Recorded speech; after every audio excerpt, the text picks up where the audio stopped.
Hey there, welcome. I wanted to talk tonight about something that's a bit of a sensitive topic.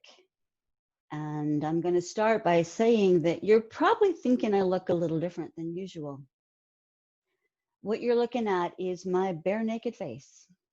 I don't have a stitch of makeup on. So look, there I am. See?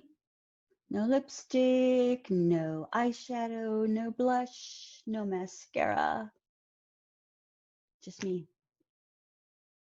It's what I look like when I wake up, when I take off the makeup. And I don't wear makeup all the time, and I don't wear a lot of it when I do. But like most women in our culture, we tend to want to enhance what we have. We live in a culture that worships both youth and beauty. So for a woman to be exposed like this is kind of a vulnerable thing.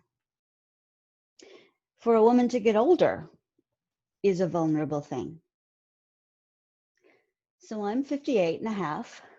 I always claim the half. Actually, I'm more than 58 and a half. I'll be 59 in October. And that means I'm officially pushing 60. And I've been saying I'm pushing 60 since I turned 57, just to get used to it. Because it wasn't that long ago that I decided that I was just trying out my 50s. But then when I hit 55, the speed limit age, I realized I wasn't just trying out my 50s anymore. I was kind of committed. And just when I get used to being 50 something, I'm going to turn 60 something. But I didn't even come to life, come alive until I was 42. So I'm still getting used to this whole being a woman thing. It's interesting. It takes a darn long time in this culture for a woman to feel like she resides in her own body, to become embodied in who she is. We don't appreciate what we have when we're younger. I remember being 22 and thinking my life was about to start. It was like a non sequitur sort of birthday because 22, aside from having the kind of cool double digit thing, it wasn't that important. 21 was important. 20 was a whole new decade, and 18 was important. 16, got my driver's license, all that. But turning 22, I remember thinking, I've just got some kind of nondescript birthdays ahead of me.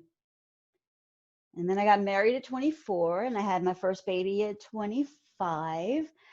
And I had another baby at 27. And when I was 30, I was pregnant with my third child. And then I remember turning 40. That was kind of a big deal. I was pregnant with somebody else. I've been pregnant with a lot of people, 8 babies. So yeah, lots of pregnancies. And 42 was the big one. 42 was the game changer. You'll have to refer back to the whole Great Kundalini Sexual Awakening thingy, parts 1 and 2 for more of that. I'll spare you those details. But yeah, it's a thing getting older for a woman. Men are said to get more refined, to get more dignified as they age. They become suave and debonair. Or back in the old days when I had only read those words and hadn't heard them pronounced, I thought they were suave and debonair. So yeah, that's what men get to be. For women, we just get to be has-beens. We're said to be used up, dried out, shriveled, useless. And once upon a time, in the not too distant future, women didn't even get to reach menopause. I mean, once upon a time, say before the turn of the previous century, it was rare for a woman to survive past menopause or into menopause. Yeah, pretty much by the time she either got worn out from all that childbirthing or died in childbirth, she was dead. This is the first time on planet Earth that we have had this number of women who are past the perimenopause, menopausal age. And you know what? We're not going anywhere. We're not being quiet. We're not sitting down. We've come to life. We're in our second spring and we have something to say. We are not going to sit down, shut up, or go away. The Dalai Lama says that the world will be saved by Western women. And I think there's some truth to that. Now, personally speaking, I don't want to be doing all this world saving without men as our counterparts. The nature of femininity, the feminine energy, is one of collaboration, to come alongside and do something with, in cahoots with. And we look good in these cahoots. The nature of masculinity, it tends to be a wanting to rise above. So when women awaken and come alongside men, and women wake up the men and seduce them in the sense of asking them to step into all of who they are as a man, and we say, join us. We hold out our hands and we say, come join us and do this with us. We don't want a matriarchy.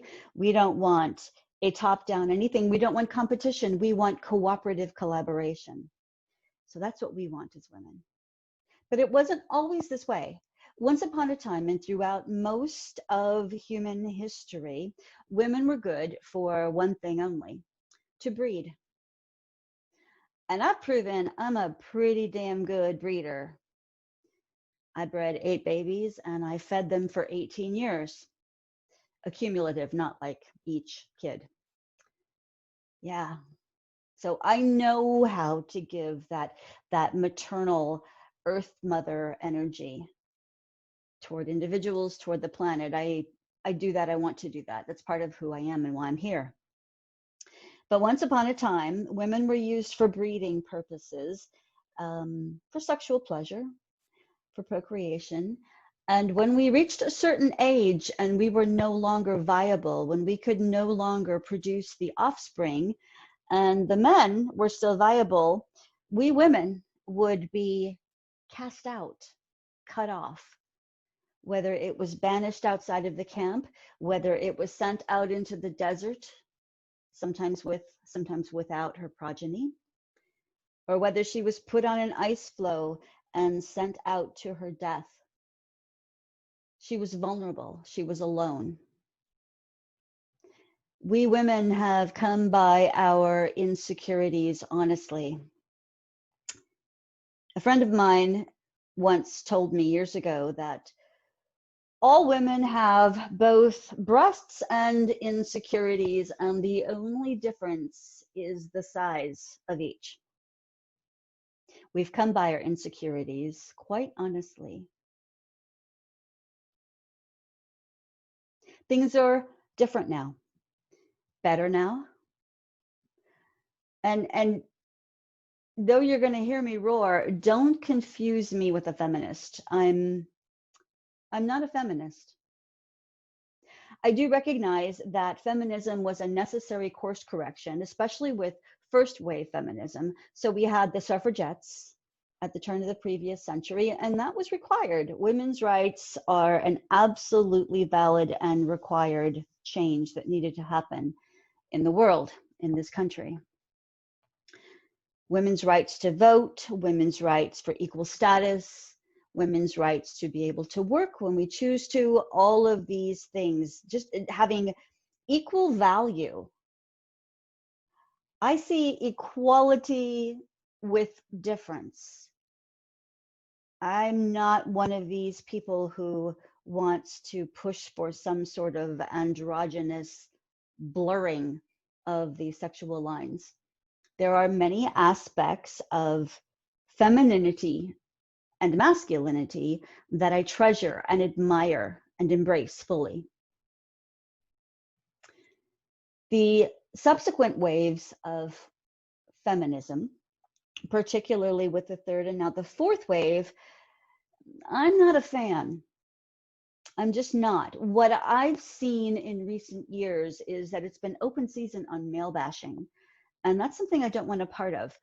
Misandry is just as real as misogyny, and you can't correct a problem with the same energy that caused the problem in the first place. To put down women is wrong. So too, to put down men is wrong. Sexism in either direction is unnecessary and dangerous. And I don't support misogyny or misandry. I'm all about people embracing who they actually are. So, there's a spectrum. There's everything from alpha male to ultra female, and there's a huge spectrum in there. And each of us needs to know where we naturally and innately, where we're wired to fit. I experience myself as ultra feminine, and I enjoy that. I very much do. I love being a woman, everything about it, everything. Because I have a strong sense of femininity, the balance of that requires that I have a strong animus, or the inner male. So think of the yin yang symbol, the way you have the black and the white, and each has a portion of the other in their heart. That's for an internal balance as well as an external expressed balance. So for me to express as a feminine woman, I need to have a strong internal masculine. And that's a part of me that takes initiative, that goes after what I want, that makes decisions for myself, that I can take care of myself, all of those things. And yet, I absolutely adore the interplay of masculine and feminine energy. I love being treated like a woman by a man. I like that men are bigger and stronger. I like that men can reach things on the top shelf. I have a very large aura, but I notice it's kind of useless for reaching the stuff on the top shelf. I have a large personality. I'm strong in a lot of ways. But I also have my vulnerabilities. And I live in a world where women are often targets and prey. And it feels great to have a man on my side, a man who has my back. I enjoy that. I like having my seat pulled out for me and my doors open for me, even though I'm perfectly capable of pulling out my own chair and opening my own doors. But I love chivalry. It makes me feel good. And I love to respect men for who they are. I love to admire men. Women, and I'm not speaking for all women, I'm speaking for women who identify much like I do. I'm wired to be admired and desired. And the men I am drawn to are wired to admire and desire. And I love how those things work together. It makes me happy to have that dance, that merger of masculine and feminine energies. So when I see a man that I would call an alpha male, and I'm not talking about what passes in our culture for alpha male. I'm not talking about so much masculinity that there's an element of toxicity, because anyone can have an element of toxicity wherever they are on the spectrum. But when a man is strong enough to know who he is, when he's secure enough in his masculinity, it's because he also has a strong anima, or an internal feminine. Those counterbalance within him. And then when those two people who are naturally drawn to each other, when you're being yourself, when you know who you are and you're fully present, fully embodied in who you are authentically as a human being, wherever you are on that spectrum, you will naturally draw, magnetize, and gravitize toward you someone who matches you.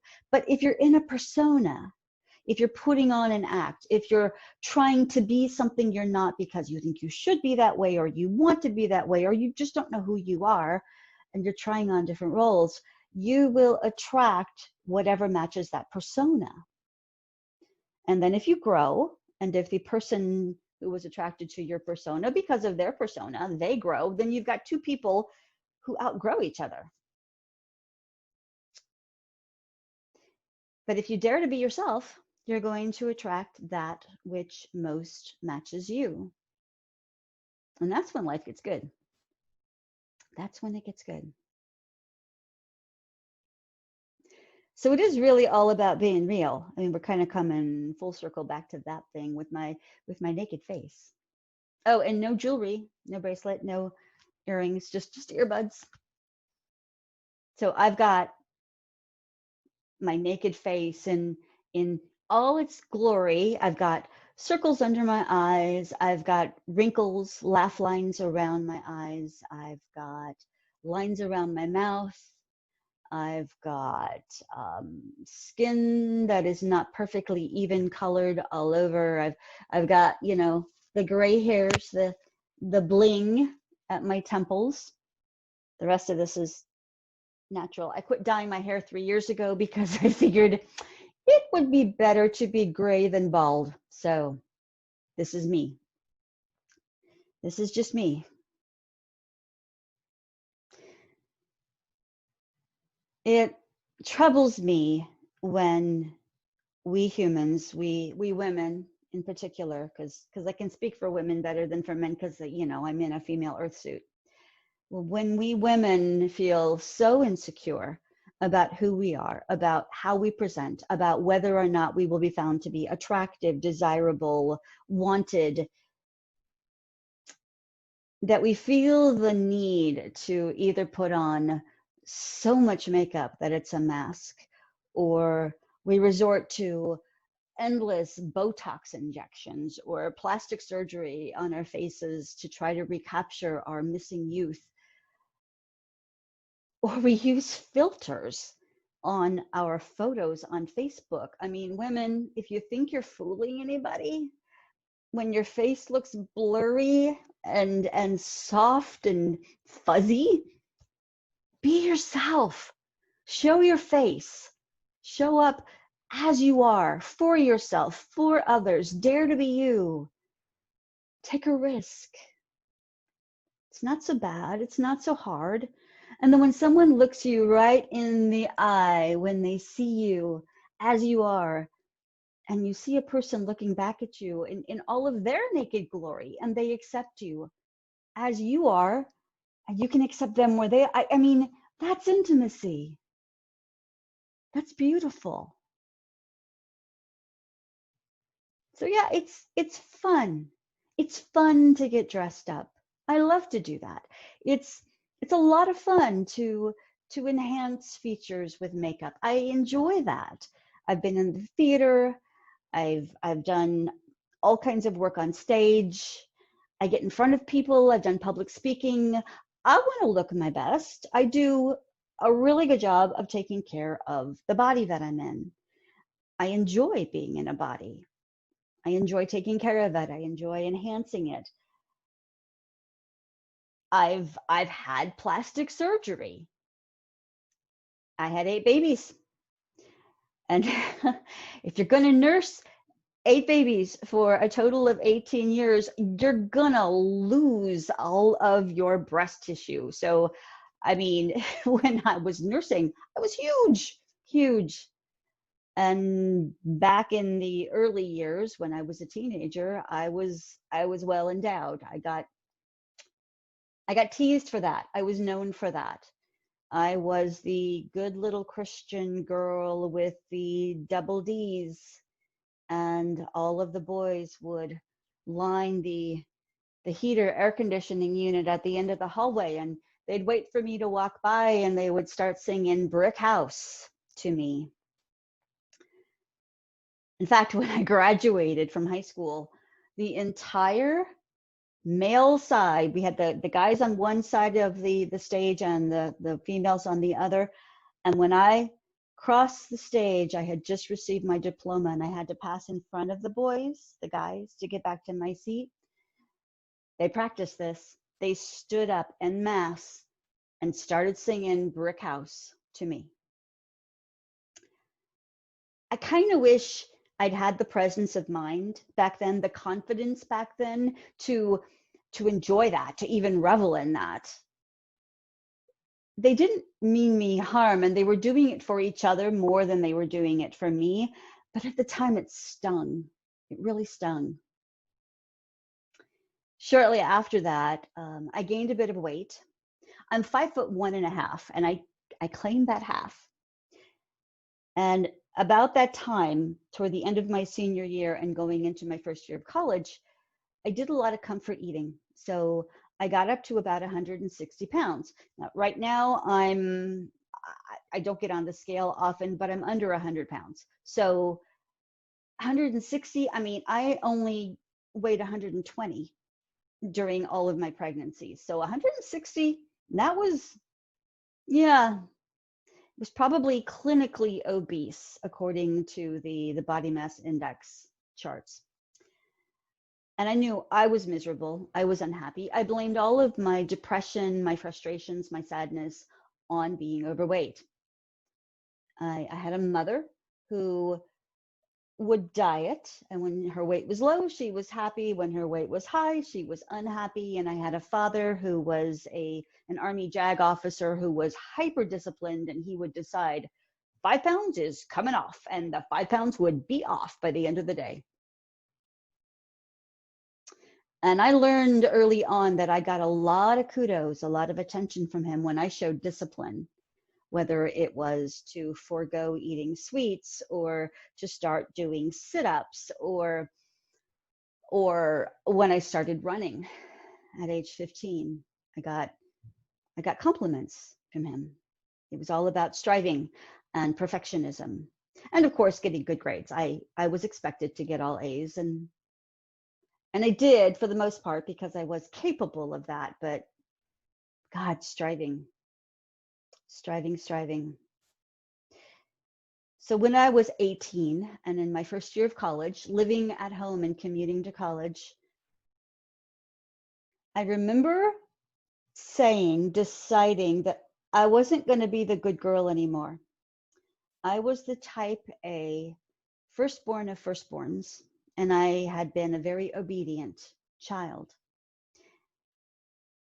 And I remember sitting in church and telling God, as I understood God then, to get in the back seat, that I was going to start saying yes to all of the things I had previously said no to in the name of obedience, in the name of striving, in the name of perfectionism, in the name of trying so hard to be accepted and loved for who I was. I was going to start saying yes to everything life had to offer. My first ever sip of alcohol turned into a 6-pack of beer. I was lost. My first ever experience with any drug was snorting cocaine in the restroom in a gay bar in Washington, D.C. And my first sexual encounter was with a married professor at a Christian college. That's also the time when I became bulimic.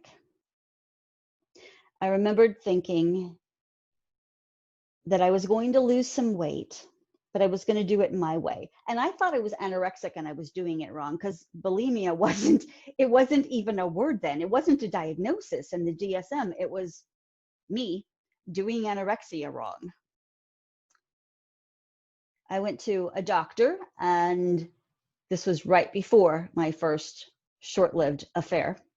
I went to my doctor and I told him what was going on, and he wanted me to come and tell him all of my dreams, and he suggested that I was perhaps sexually repressed, and that if I became sexually active, maybe the whole bulimia thing would fall by the wayside.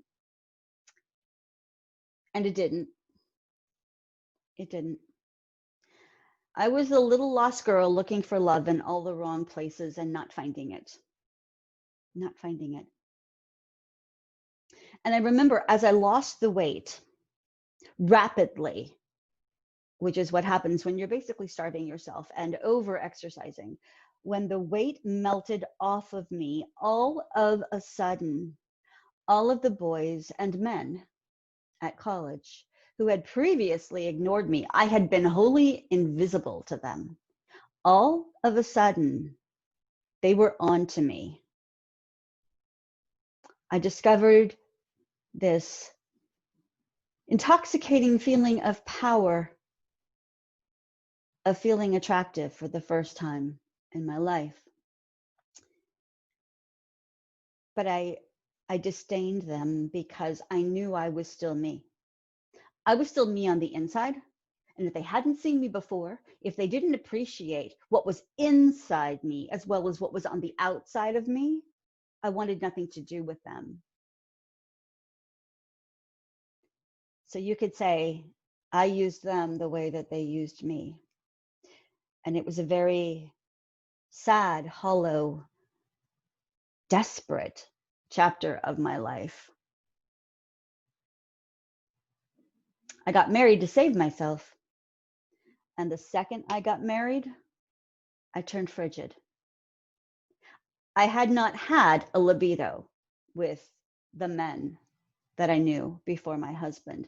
There was no sex drive, there was no desire, there was no falling in love. There was just this desperate hunger to be accepted. Freud would have a picnic with figuring out what I had done and why. So I married a man who was a composite of both of my parents to work out all of my unresolved early childhood business. And I began having babies, one after another, after another. And it wasn't until 16 years into the marriage that I finally woke up sexually. Again, I refer you back to the previous videos about that. I've had a lot of long, hard lessons. And I don't know that it could have been any other way. All of the things that I've experienced have made me who I am today. So I don't want to discount or disdain any aspect of my experiences or what I've gone through. There are some episodes, some chapters that sadden me that I would have wanted to do differently. But I mean, I had to do what I did in order to learn not to ever do that again. If I hadn't done what I did the way I did, I wouldn't have learned and I wouldn't know. And eventually I would have had to have done that anyway. So better to get it over with, I suppose. I do learn. I'm still learning. I'll probably always be learning as long as I'm breathing, as long as I'm in this lifetime, in this earth suit. And boy, I've gone all over the spectrum here, haven't I? I wasn't sure what I was going to be talking about exactly. I get this feeling that rises up in me that I want to do this. I want to talk. I want to explore something. And there's so many topics I want to explore and talk about. This is cathartic for me. This is hopefully helpful to somebody else as well, but it's definitely cathartic to me. So back to the whole women and how hard it is to be a woman who is aging. I really want to age well. I want to embrace each chapter, each aspect of who I am, how I am, as I go, as I grow. I want to inspire and encourage others to do the same thing. I mean, I am perfectly imperfect. My body's been through a lot. You can't go through 8 pregnancies and not have some scars to show for it. And again, I had the surgery.